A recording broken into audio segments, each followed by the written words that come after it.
मी अरविंद. आज पण मी अनामिक भीतीत जगतोय. कसली ही भीती? तीच मी आज तुम्हाला सविस्तर सांगणार आहे. भूतगीतं तर फक्त कल्पनाच असतात, अशा विचारांचा आज मी मनोरुग्ण ठरला जातोय. आधुनिक भारताची छाप प्रत्येक घरावर पडली आहे. नीटनेटके रस्ते, भरपूर झाडं, सगळं काही अगदी आखीव रेखीव. माझ्या घरामागे विस्तीर्ण जंगल आहे. कधी काळी वाघ असायचे त्या जंगलामध्ये, असे लोक म्हणतात. म्हणजे चुकून कुणी जिवंत असला आणि गावात आला तर त्याचा पहिला बळी. जेव्हा मला कळायला लागलं त्या दिवसापासून मी त्याचं असणं अनुभवतोय.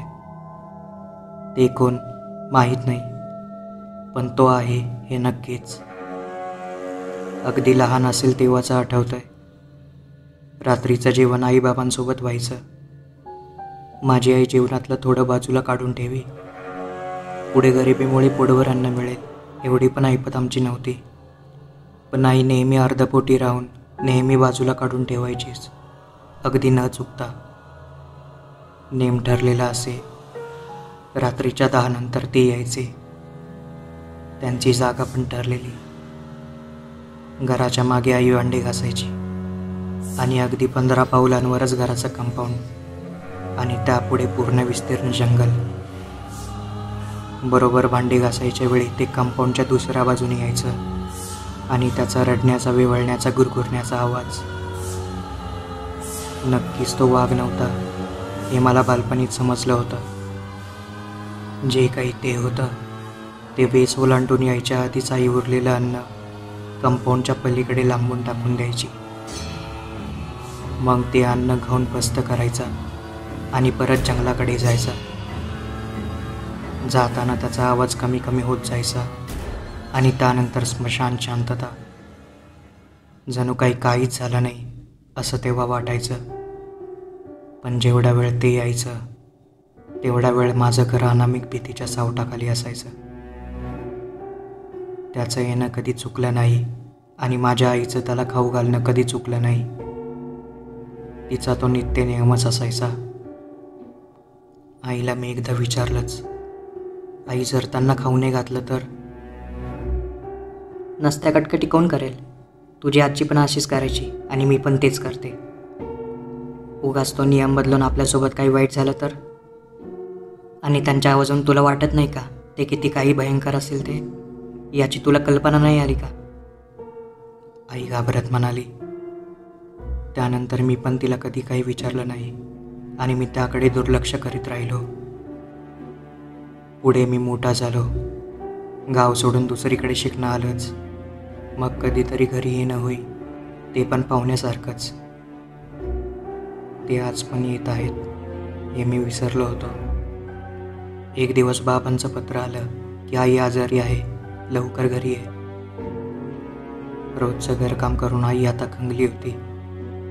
डोळ्याभोवती काळी वर्तुळं, डोक्यावरचे केस विरळहून मागं सरकलेले, चेहरा अगदी निस्तेज झालेला. माझ्याकडून माझ्या आईकडे मला बघितलं जात नव्हतं. एवढ्या वर्षात पहिल्यांदा मी आईला इतकं निरखून पाहिलं. आता माझा मुक्काम घरीच राहिला.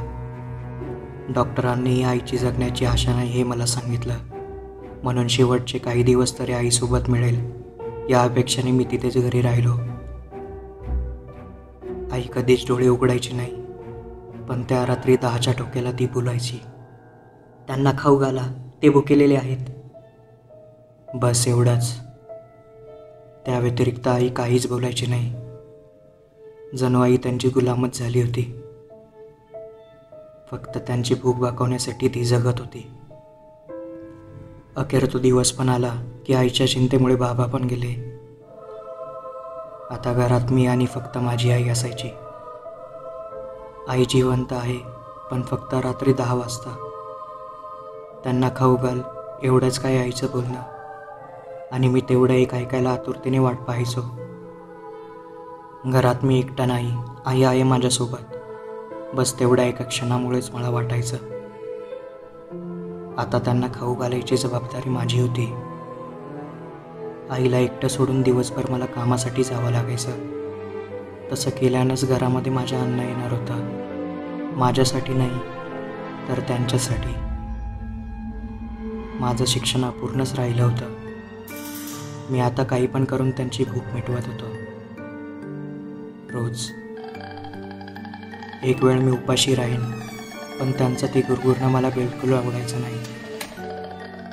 काकूनास ठाऊक उडी मारून जर ते आत आले तर त्यांचा मुकाबला आपण कसा करायचा, त्यापेक्षाही खाऊ घालण्यात सोपं. एक दिवस मला यायला उशीर झाला.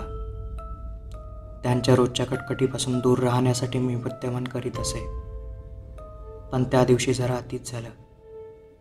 माझी शुद्ध हरपली आणि मी रस्त्याच्या कडेलाच पडलो. उठलो तसा डोक्यात एक कळ गेली. पूर्ण अंगामध्ये चिंचिनी संपूर्ण पसरली. तसाच कपडे चटकून मी घरी आलो. घरी आल्यावर सगळ्यात आधी आईच्या खाटेवर आलो. पण हे काय, आई आता घरामध्ये नव्हती. एक वेळ अंगावर काटा उभा राहिला. पळत जाऊन मी पूर्ण घर तपासलं, पण आईचा कुठेही मागमूसही नव्हता. शेवटी मी घरामागं आलो, जिथे माझी आई नेहमी भांडे घासायची तिथे पण आता मला काहीच दिसलं नाही. रक्ताच्या ओढून न्यायचा पट्टा घरामागून थेट जंगलात जात होता. त्यांनीच माझ्या आईला ओढून जंगलात नेलं होतं हे मला आता समजलं होतं. आता अक्षाभोक्षी रडण्याशिवाय माझ्याकडे काहीच पर्याय नव्हता. शेवटी मी त्यांची भूक भागवली नाही, म्हणून त्याचा परिणाम काय झाला ते मी आता पाहिलं. जर मी त्यावेळी घरात असतो तर. एक वेळ हा विचार माझ्या डोक्यात येऊन माझ्या अंगावर शहारे आले. ही बातमी आता मी गावकऱ्यांच्या कानावर घातली, पण गावकऱ्यांनी मला हे वाघाचं काम आहे असं सांगून तो विषय टाळला. माझ्याकडे आता जे झालं ते मान्य करण्यावाचून कोणताही पर्याय नव्हता. घरात मी पूर्णपणे एकटा पडलो होतो आणि जीवनात सुद्धा. त्या रात्री ते परत येईलच या अपेक्षेने मी वाट बघत बसलो. 10चा ठोका पडला. गुरगुरण्याचे, रडण्याचे, विव्हळण्याचे आवाज परत यायला लागले. घरात खायला असं काहीच नव्हतं. होतं ते फक्त पीठ. पिठाचं आता मी काय करू हे ओळखून मी पाणी टाकून पिठाचे 3 लाडू बनवले आणि ते कंपाऊंड जवळ ठेवले. एक लाडू मी कंपाऊंड बाहेर फेकला. त्यानंतर ते लाडू कुरतडण्याचे आवाज मला ऐकू यायला लागले.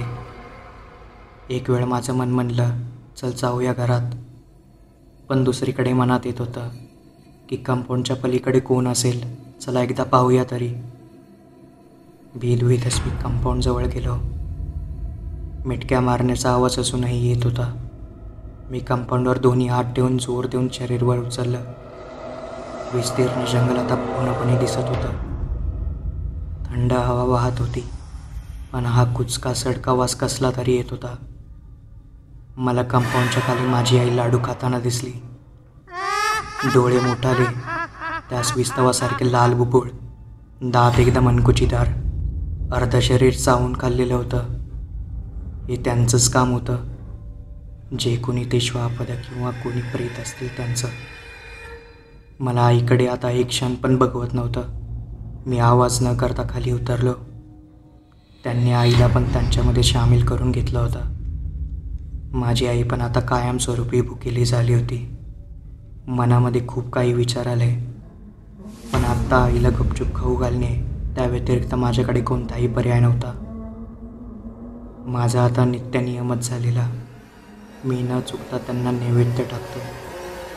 माझ्या आईला सुद्धा, त्यांच्यासोबतच. लोकांना मी सांगितलं तर लोक मला वेडं समजतात. काय करू मला काहीसुद्धा समजत नाही. आईसारखंच त्यांनी मला सुद्धा मारलं तर. नको. त्यापेक्षा मी त्यांना आयुष्यभर खाऊ घालेन, मला वेडं समजलं तरी. आजचा व्हिडिओ तुम्हाला आवडला असेल तर व्हिडिओला लाईक आणि शेअर नक्की करा. अशाच नवीन व्हिडिओंसाठी चॅनलला सबस्क्राईब करा. थँक्यू.